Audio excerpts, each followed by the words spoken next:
walkout music comes on, and they kind of hold you back in the hallway for a little bit to let your music start to play. And then there's the camera in your face, the fog goes off, and then they wave to you, okay, start walking.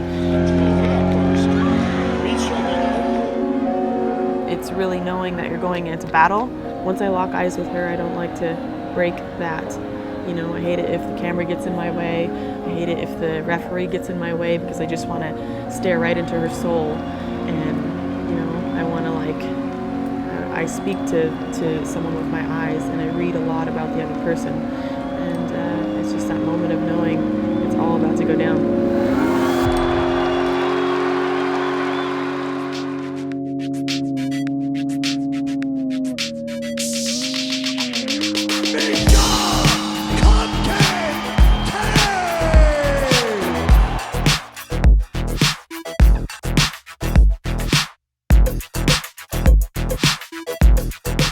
Hi, I'm Miesha Tate, and we are at Extreme Couture, and this is my gym, this is where I train, this is my home. So here's the boxing ring. Obviously a lot of boxing is done in there. Heavy bag area, we do a lot of our striking here. Weightlifting area, and then on the far side of the gym, we have 2 cages and a whole other mat area where most of our pro practices takes place on this other half of the gym over there.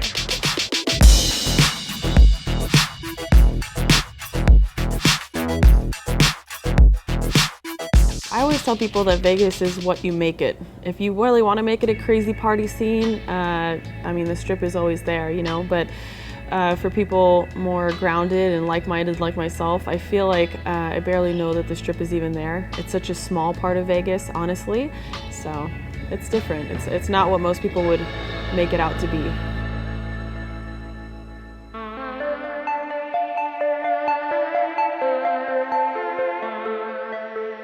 So I started wrestling in high school. I was 15 years old, and the only reason that I stepped onto the mat is because I cannot play basketball to save my life.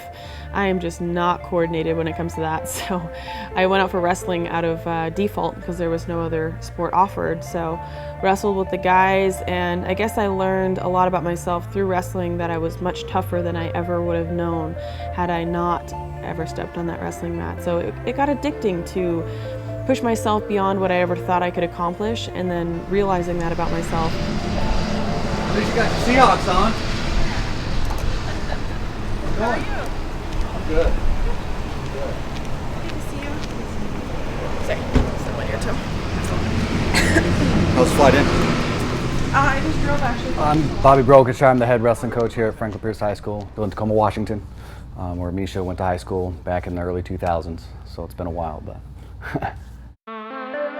This room, I mean, you look at it, it's not very big.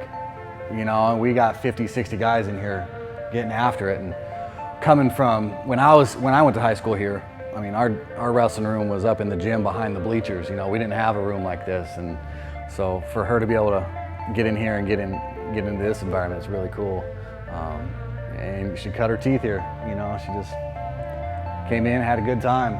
You know, Miesha comes into the wrestling room one day with her friend Sharon. You know, they were a mainstay over the next 4 years, you know, gritting it out every day in here with the boys, because there was no girls team then. Anytime she got on the mat with a guy, she didn't care. I mean, she got out there, she was aggressive, you know, and she didn't have that mentality, oh, I'm a girl, you know, I should be treated differently. She wanted to get in there and be treated like a wrestler. To me, she's still Miesha, you know, I've known her forever, so it's not like that celebrity Miesha. And she's the exact same person as she was. She hasn't changed. She's still that very caring, giving person that's willing to say hi to anybody, shake anybody's hand, and just, you know, do what she can for her community. But I'm very proud of her.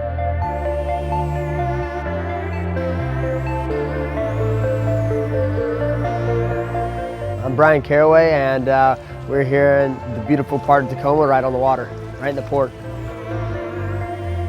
Miesha and I actually lived in an RV, 22-foot RV for almost 3 years, right here in this area, Tacoma and Olympia, right by the water. And you know, that's where we got a really big break, is training at Victory Athletics with Dennis Hallman.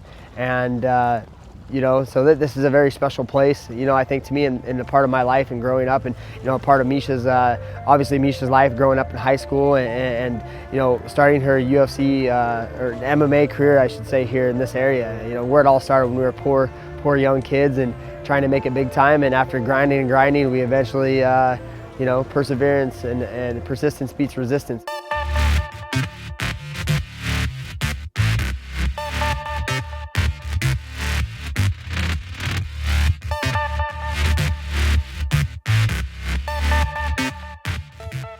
I had 6 amateur fights. I turned, you know, pro in 2007. In early 2008, I had my first fight for Strikeforce. Before the UFC purchased Strikeforce, though, I did win my world title against Marloes Kunin, who is someone who I really idolized coming up in my career. Force Women's World Bantamweight Champion, Miesha Tate. That was definitely a highlight moment for me. And then transferred to the UFC, and now I've been fighting in the UFC for a few years. Miesha's one of the athletes that had, you know, she's a very special athlete. Luckily for me, I was able to be her head coach for her whole entire career and managed a big part of her career. So it was awesome that I got to be able to coach such a talented athlete as herself. She didn't know a lot about mixed martial arts. She had limited wrestling in high school, but she was willing to learn and work harder than anybody else in the gym. One thing that she had that other fighters, or most people in general, don't have is the amount of heart. You've seen her in all of her fights. She'd get dropped, head kicked, bleeding, and refuse to give up, you know, and come back and win fights. You know, Sarah McMahon dropped her, broke her eye orbital in 2 spots. She didn't care. She came back. She won that fight. And that's something that's very special to have one of those. So I'm very fortunate to be able to, you know, coach and train her for the last 10 years. Again, sometimes it's autopilot. Sometimes, you know, if for instance I get hurt or something like that, it's just reactionary. You just have to trust in your instincts.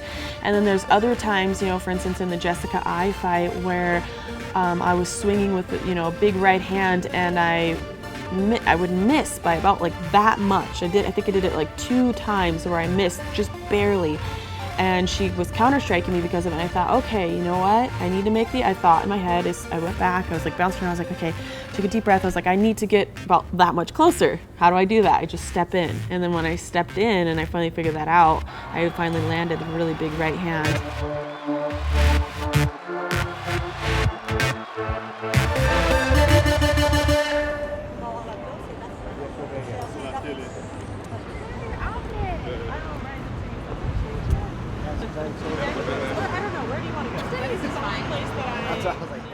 There's definitely a big difference between fighting and coaching, and some people don't make great coaches, but they're amazing fighters, and vice versa. I like helping people. You know, I don't really consider myself a coach. It's not something I do on a regular basis, and there's a lot to being a coach. You know, it's not just being able to show someone a move. Really, what I consider to be a good coach is someone who can inspire their athlete, someone who can get through to their athlete and pull the most out of them mentally and emotionally.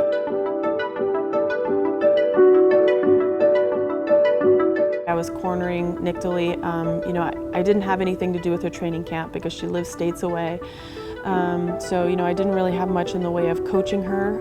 I just gave her some tips and pointers of, you know, what to not let happen. Good. Elbow.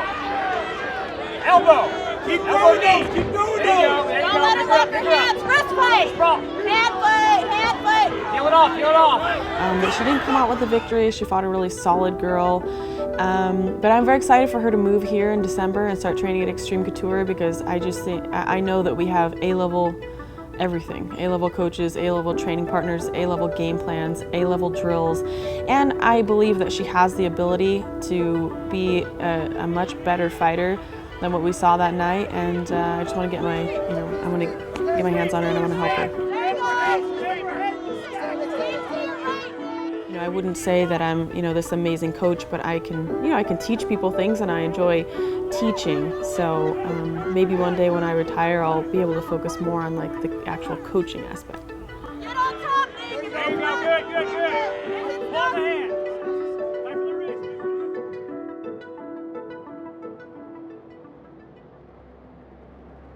So we'll have you come on over here. Or let me have you sign this real quick. Today's the 19th? The 17th. 17th? Yep. Oh my gosh. See? Like people always hate one-piece dresses. I think combining all the interviews and everything that I have to do to balance and my appearances and things like that, it gets difficult, definitely gets overwhelming, but I always think about that there's going to be a point in my career or my life when that's no longer going to happen or really be much of an option, or maybe no one's even going to care, you know.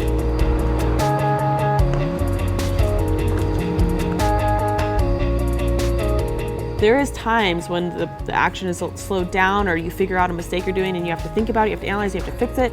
And then there's other times when it's just way too fast paced, it's way too chaotic that you cannot think, you know, you just have to go.